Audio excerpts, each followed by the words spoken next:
Good evening dear students. तो आज हम बात करने वाले हैं एक्सरसाइज 16A के क्वेश्चन नंबर 9 और 9 के आगे जो भी क्वेश्चन है उस पर। देखिए क्वेश्चन नंबर 9 हमारा बच्चों क्या कहता है, इन द एडजेसेंट फिगर, मतलब ये जो फिगर हमारे सामने दिया हुआ है ये यहाँ पे ABCD is a parallelogram. ABCD एक पैरेललोग्राम है जो इधर भी हमने बना दिया है, ये देखिए आपको दिख रहा होगा ABCD एक क्या है, पैरेललोग्राम है, राइट।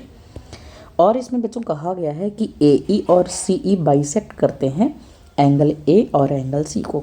ये ध्यान से अगर आप यहाँ पे देखेंगे, ये तो देखिए ये AE लाइन जो है इस एंगल A को बाइसेक्ट कर रहा है और ये CF लाइन इस एंगल C को क्या कर रहा है, बाइसेक्ट कर रहा है, ठीक है। तो ये चीज़ें हमें को क्वेश्चन में दे रखी हैं, राइट। आगे देखिए, हमें प्रूफ ये करना है बच्चों कि AE पैरेलल है CF के। क्या प्रूव करना है, AE पैरेलल है CF के। तो इसका बेटा मेन अगर हम मोटिव सीख जाएं कि इसको पैरेलल दिखाएंगे कैसे, तो सवाल हमारा आसान हो जाएगा, इजी हो जाएगा। जैसे देखिए हमें क्या दिखाना है कि ये जो AE लाइन है ये CF के क्या है, पैरेलल है। मतलब AE पैरेलल दिखाना है CF के। इसका मतलब आप पैरेलल लाइन की प्रॉपर्टीज़ आपको जाननी होगी। पैरेलल लाइन की प्रॉपर्टीज़ बेटा क्या होता है कि इनके जो मिड की डिस्टेंस है, ये जो मिड की डिस्टेंस है ये हर एक प्लेस पे क्या होती है, इक्वल होती है। मतलब इन दोनों के, जैसे ये दोनों पैरेलल लाइन है तो जो डिस्टेंस यहाँ पे होगी वही डिस्टेंस यहाँ होगी, वही डिस्टेंस यहाँ होगी। इसका मतलब अगर हमें बच्चों AE और CF पैरेलल दिखाना है तो ये लाइन है इसके क्या दिखा दिया जाए, इक्वल दिखा दिया जाए। इसका मतलब हम अगर इसको दोनों को इक्वल दिखा दें तो हमारा काम बन सकता है बच्चों। और दूसरा ये है कि अगर इसे हम एक पैरेललोग्राम प्रूव कर दें, क्या प्रूव कर दें, पैरेललोग्राम। ये जो छोटा सा शेप इसमें बन रहा है इसको अगर पैरेललोग्राम प्रूव कर दिया जाए तो ये जो लाइन है ये हमारी क्या हो जाएगी, पैरेलल हो जाएगी, क्योंकि पैरेललोग्राम में अपोजिट साइड क्या होते हैं, पैरेलल होते हैं, राइट। तो सबसे पहले इनको हमें दिखाना होगा इक्वल। क्या दिखाना होगा, इक्वल दिखाना होगा। इसको और इसको इक्वल कैसे दिखा सकते हैं बच्चों, देखिए यहाँ पे आपके पास एक रेक्टेंगल दिख रहा है और यहाँ आपको एक रेक्टेंगल दिख रहा है और ये जो बड़ी वाली फिगर है ये ऑटोमेटिक क्या है, एक पैरेललोग्राम है। तो इस वाले रेक्टेंगल को, इन दोनों रेक्टेंगल को हम दिखाएंगे पहले क्या, कांग्रुएंस। क्या दिखाएंगे, कांग्रुएंस। और जैसे ही कांग्रुएंस दिखा देंगे तो आप जानते हो बाई CPCT ये जो हमारा AE है और FC है ये ऑटोमेटिक क्या हो जाएगा, इक्वल हो जाएगा। तो टाइम ज़्यादा ना लगे इसलिए मैंने थोड़ा सा लिख लिया है जो क्वेश्चन से लिखना होता है। जैसे कि आप सभी जानते ही हो, क्लास में मैंने बताया था कि सबसे पहले हमारी जो हेडिंग होती है वो गिवन होती है। गिवन कहाँ से लिखेंगे, हम सभी क्वेश्चन से लिखेंगे। देखिए क्वेश्चन में क्या गिवन है, ABCD एक पैरेललोग्राम है, तो हमने लिखा है कि ABCD is a parallelogram. AE CF bisect कर रहे हैं A और C को रिस्पेक्टिवली। AE और CF bisect the angle A and angle C respectively. बेटा प्रूव क्या करना है, we have to show that AE parallel CF। ये जो AE है ये CF के क्या है, पैरेलल है, यही हमें प्रूव करना था। तो हमने क्या बताया है कि हम ये वाले ट्रायंगल में वर्क करेंगे और इस वाले ट्रायंगल में हम वर्क करेंगे। तो in triangle ADE and triangle CBF। बेटा इसमें कांग्रुएंसी दिखानी है अगर, तो हमें कोई एक प्रॉपर्टी जो ट्रायंगल की हम जानते हैं उसको यहाँ पे शो करना होगा। आप जानते हो कि ये जो बड़ा वाला फिगर है हमारा ये पैरेललोग्राम है। पैरेललोग्राम में अपोजिट साइड इक्वल होते हैं, मतलब ये जो DA है वो CB के क्या है, इक्वल है। तो पहला हमें ये मिला DA is equal to CB। क्या कहोगे, opposite side of parallelogram. Reason में क्या लिखोगे, opposite side of parallelogram. And angle, बेटा ये जो एंगल D है हमारा ये एंगल B के इक्वल है। क्यों, opposite angle of parallelogram. Angle D is equal to angle B। Reason क्या लिखेंगे हम सभी, opposite angle of parallelogram, right. अच्छा आप सभी जानते हैं कि अपोजिट एंगल अगर इक्वल होते हैं तो एंगल A एंगल C के भी इक्वल होगा, लेकिन हम किस ट्रायंगल में वर्क कर रहे हैं, हमें ये एंगल चाहिए। तो क्वेश्चन में बताया गया है बेटा कि ये जो लाइन है ये एंगल ए को बाइसेक्ट कर रहा है, मतलब 2 इक्वल पार्ट में डिवाइड कर रहा है, और ये लाइन एंगल सी को 2 इक्वल पार्ट में डिवाइड कर रहा है। इसका मतलब अगर ये दोनों इक्वल हैं तो इसके हाफ ये हाफ के इक्वल होगा और ये हाफ इस हाफ के इक्वल होगा, तो ये हाफ इस हाफ के इक्वल होगा। तो हम लिख सकते हैं कि angle D A E is equal to angle F C B. क्या लिख सकते हो, इसका भी रीजन यही सेम होगा, अपोजिट एंगल ऑफ पैरेललोग्राम। और इसमें एक लाइन लिख सकते हो कि since A E line segment A E bisect angle A and C F bisect angle C, then angle D A E is equal to angle F C B. Okay, तो हमें बेटा रूल क्या मिल गया, तो बाय रूल ये देखिए 2 angle equal हो गए और एक साइड इक्वल हो गए, तो by rule A S A हम बोल सकते हैं कि जो हमारा ट्रायंगल ए डी ई है वो कांग्रुएंस है ट्रायंगल सी बी एफ के। अच्छा बेटा, अगर कांग्रुएंस हो गया तो हमने बताया था कि by C P C T जो बचे हुए हमारे साइड या एंगल होते हैं वो भी ऑटोमेटिक इक्वल हो जाते हैं। तो कौन सी साइड बच रही है, ये साइड बच रही है और ये साइड बच रही है। ये इस ट्रायंगल की है पहले वाली की, और ये साइड दूसरे वाले ट्रायंगल की है। इस साइड का क्या नाम है, ए ई, और इस साइड का नाम है सी एफ। तो A E is equal to C F. ठीक है। अच्छा बच्चों, ये बताइए आप कि ए ई और सी एफ तो आपस में इक्वल हो गए, राइट। 1 सेकेंड। तो अगर इसको और इसको हम इक्वल दिखा दें तो ये अपोजिट साइड इक्वल हो जाएंगे। क्या हो जाएंगे, अपोजिट साइड इक्वल हो जाएंगे।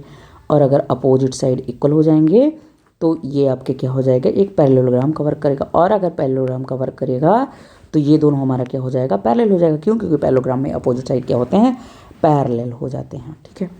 तो हम बेटा जानते हैं कि डी सी और ए बी क्या है, इक्वल है। तो बेटा इसको लिखते हैं हम लोग क्या, ये देखिए इस पूरे का क्या नाम है बेटा, डी सी या सी डी लिख सकते हो। सी डी इक्वल किसके इक्वल है बेटा, इस ए बी के इक्वल ए बी। अच्छा, हमें दिखाना किसको है, इसको और इसको इक्वल दिखाना है। ये पार्ट लाओगे कैसे, देखो बेटा, अगर इस पूरे डी सी में से हम इतने पार्ट को माइनस कर दें, डी ई पार्ट को, तो कौन सा पार्ट बचेगा, ई सी पार्ट बचेगा। ठीक है। मतलब सी डी में से हम डी ई को माइनस कर दें तो क्या बचेगा, ई सी बचेगा। ठीक है। तो C D minus D E is equal to A B minus F B minus F B. तो बेटा ये माइनस कर दोगे तो आएगा कौन सा पार्ट, अभी जस्ट मैंने बताया है कि आपका आएगा ये वाला पार्ट, ई सी और A. That means E C is equal to A F आएगा। ठीक है। तो देखो बेटा, ये हमारी ये दोनों साइड इक्वल हो चुकी है और ये साइड इक्वल हो चुकी है। तो इस आधार पे बोल सकते हैं हम कि ये जो फिगर बन रही है ये क्या है, एक पैरेललोग्राम है। कौन सी फिगर, ये फिगर पैरेललोग्राम है। मतलब A E F C, A E F C is a parallelogram. और अगर पैरेललोग्राम है तो बेटा अपोजिट साइड क्या होंगे, पैरेलल होंगे। इसका मतलब ए ई पैरेलल होगा एफ सी के, that is a E parallel होगा सी एफ के या एफ सी के। और याद करिए यही हमें प्रूव करना था। देखिए क्या प्रूव करना था, ए ई पैरेलल सी एफ के प्रूव करना था, जो हमारा बच्चों यहाँ पे प्रूव्ड हो चुका है। चलते हैं क्वेश्चन नंबर 10 पे। देखिए बच्चों, इसमें लिखा हुआ है 10 में, the length of a diagonals of a rhombus.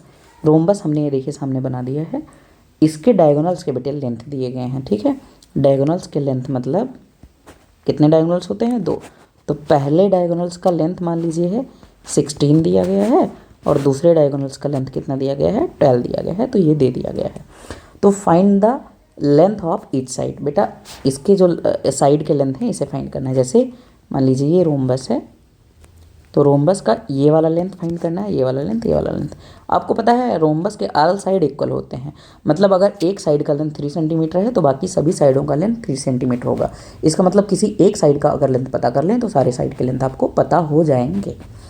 इससे पहले डायगोनल्स की एक प्रॉपर्टी हम जान लेते हैं बच्चों, जो हमने क्लास में पढ़ लिया था कि diagonals of rhombus are bisect each other at 90। बेटा जो रोम्बस के डायगोनल होते हैं वो एक दूसरे को कट करते हैं, कितने पे, 90 पे कट करते हैं, ठीक है। तो ये रोम्बस का पहला डायगोनल और ये रोम्बस का दूसरा डायगोनल है। ये कितने पे कट कर रहे हैं एक दूसरे को बच्चों, 90 पे कट कर रहे हैं। कितने पे कट कर रहे हैं, 90 पे कट कर रहे हैं। 90 पे कट कर रहे हैं तो आप जानते हैं कि ये कौन सा ट्रायंगल है, आपका राइट ट्रायंगल है। कौन सा ट्रायंगल है, राइट ट्रायंगल है। और राइट ट्रायंगल में हम लोगों ने पढ़ा था एक पाइथागोरस थ्योरम। क्या पढ़ा था बच्चों, पाइथागोरस थ्योरम पढ़ा था। पाइथागोरस थ्योरम क्या कहता है कि हाइपोटेनियस का स्क्वायर होता है बेस का स्क्वायर प्लस परपेंडिकुलर का स्क्वायर। ये एक फार्मूला हमने पढ़ा था। With the help of this formula हम फाइंड कर लेंगे इसके साइड को, और अगर इसके एक साइड की लेंथ हमने फाइंड कर ली तो सारे साइड के लेंथ चूँकि इक्वल होते हैं तो सारे साइड के लेंथ हमें फाइंड हो जाएंगे। कैसे फाइंड करेंगे, हम जानते हैं, देखो ये डायगोनल की लेंथ दी गई है। डायगोनल की लेंथ कितनी दी गई है बच्चों, डायगोनल की लेंथ हमें दी गई है देख लेते हैं यहाँ पे फिर से 16 एंड 12 सेंटीमीटर।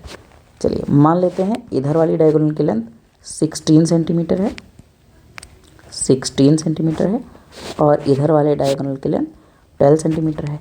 तो आपको पता है कि इसके डायगोनल क्या करते हैं बेटा, बाइसेक्ट करते हैं ईच अदर।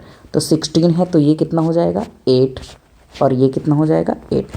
12 है बेटा तो ये कितना हो जाएगा 6, और ये कितना हो जाएगा 6। अब आपको पता है ये 6 है और ये 8 है और यहाँ पे 90 बन रहा है बच्चों। तो 90 है। अब आपको पता है कि ये किसका काम करेगा, हाइपोटेनियस का वर्क करेगा, राइट। और यही क्या है, हमारी रोम्बस की साइड भी है। तो जो इस हाइपोटेनियस की वैल्यू आएगी वही इस साइड की वैल्यू हो जाएगी, इस साइड की और इस साइड की वैल्यू हो जाएगी। हम जानते हैं hypotenuse square base square plus perpendicular square. Base कितना है 8 है और परपेंडिकुलर कितना है 6 है। That means hypotenuse square is equal to base, that means 8 square plus 6 square. 8 8 जा 64 plus 36 is equal to 100। Hypotenuse square is equal to 100। Hypotenuse is equal to root 100। Hypotenuse is equal to 10 multiplied by 10. You know that the root of any same two number will be only one number. Then it is 100 centimeter. What is the side of rhombus? 10 centimeter. It is your final answer. आते हैं बच्चों question number 11 पे। देखिए बच्चों question number 11 में एक दिया गया है, क्या स्क्वायर दिया गया है और हमें ये एंगल फाइंड करना है। That means CAD। CAD बेटा क्या है, ये वाली एंगल हमें फाइंड करनी है इस ट्रायंगल में। लेकिन एक चीज़ ये बताया गया है बेटा इसमें, इस स्क्वायर में, कि जो ABCD हमारा स्क्वायर है, find the measure of CAD, right. Okay, आपको पता है अगर ये स्क्वायर है बेटा तो ऑल साइड आपस में क्या है, इक्वल हैं, ठीक है। और ये एंगल हमें फाइंड करना है। ये एंगल कितना है, 90 है। आप जानते हो स्क्वायर के सारे एंगल 90 होते हैं। ये एंगल पता करना है। और ये अगर ये भी एंगल इसमें इंक्लूड होगा, क्यों, आप जानते हो कि ये एक ट्रायंगल बन रहा है और ट्रायंगल के आल एंगल का सम 180 होता है।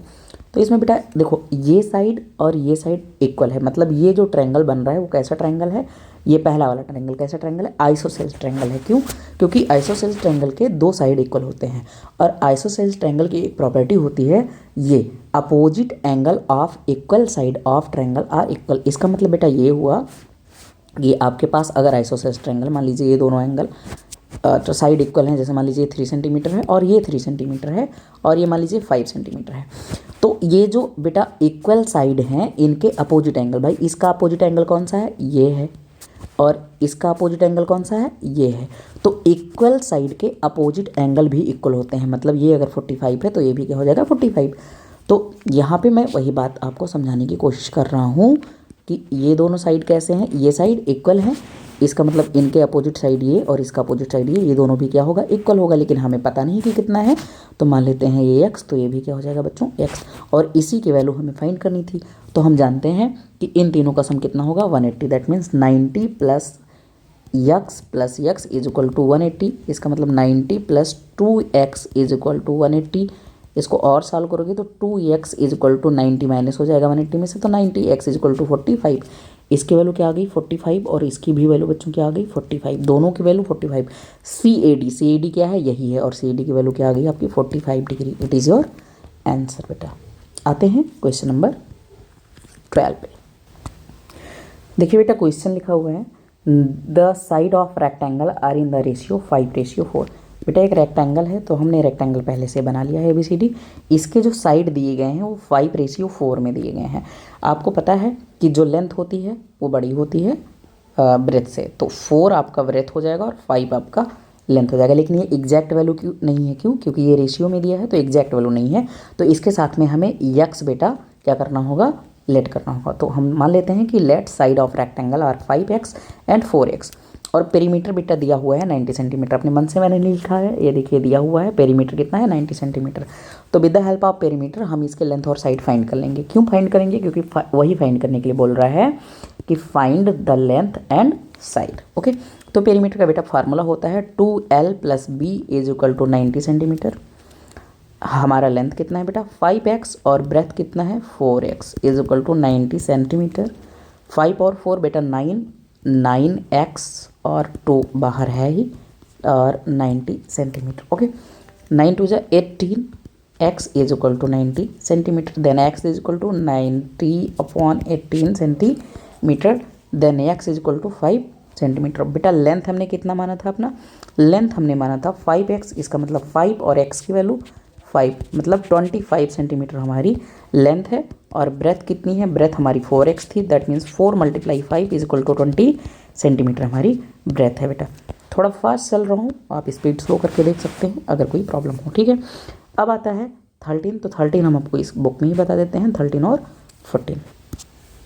चलिए देखिए, फर्स्ट क्वेश्चन लिखा हुआ है डायगोनल्स आर इक्वल। डायगोनल तो इक्वल होते हैं लेकिन adjacent side are unequal. Adjacent side कैसे होते हैं बेटा, जैसे ये आपका एक क्वाड्रिलेटरल है तो ये और ये साइड कैसे हैं, एडजेसेंट साइड हैं। क्यों, जिनका एक कॉमन एंगल होता है। तो कॉमन एंगल कौन सा है, यही कॉमन एंगल है इन दोनों साइड का। तो ये दोनों साइड कैसे होंगे, एडजेसेंट साइड। तो ये साइड एडजेसेंट है, ये साइड एडजेसेंट है, ये साइड एडजेसेंट है और ये साइड एडजेसेंट साइड है। तो अनइक्वल बेटा होता है। तो ये साइड और ये साइड अनइक्वल है, मतलब ये अगर 5 है तो ये 4 है। तो ऐसा कौन सा फिगर होता है हमारा, ऐसा कौन सा फिगर होता है, रेक्टेंगल बेटा। तो फर्स्ट का आंसर क्या हो जाएगा, रेक्टेंगल हो जाएगा, राइट। सेकंड का देखते हैं। सेकंड में बच्चों लिखा हुआ है the diagonals are equal and adjacent side भी इक्वल होते हैं, मतलब डायगोनल्स भी इक्वल हों और एडजेसेंट साइड भी इक्वल हो। तो फिगर आपके सामने आ गया होगा और आपको उत्तर भी पता हो गया होगा। स्क्वायर, स्क्वायर में सारे साइड इक्वल होते हैं तो इसका मतलब ये दोनों भी इक्वल होंगे, एडजेसेंट भी इक्वल होंगे। तो सेकंड का आंसर आपका हो जाएगा स्क्वायर। ओके, आते हैं क्वेश्चन नंबर 3 में। डायगोनल्स अनइक्वल होते हैं बेटा और एडजेसेंट साइड इक्वल होते हैं। ठीक है, diagonals are unequal and adjacent side are equal. तो यहाँ पे मैं एक फिगर बना रहा हूँ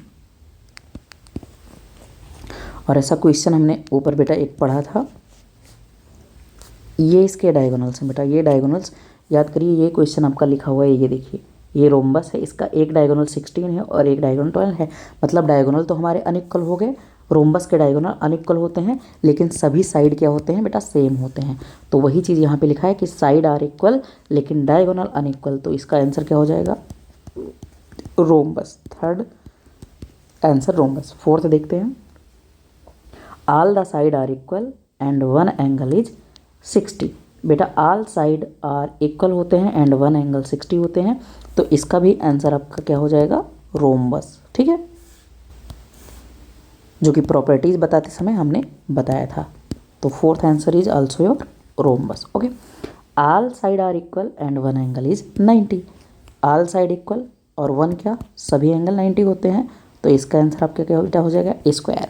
6 देखते हैं, all the angle are equal and adjacent side are unequal.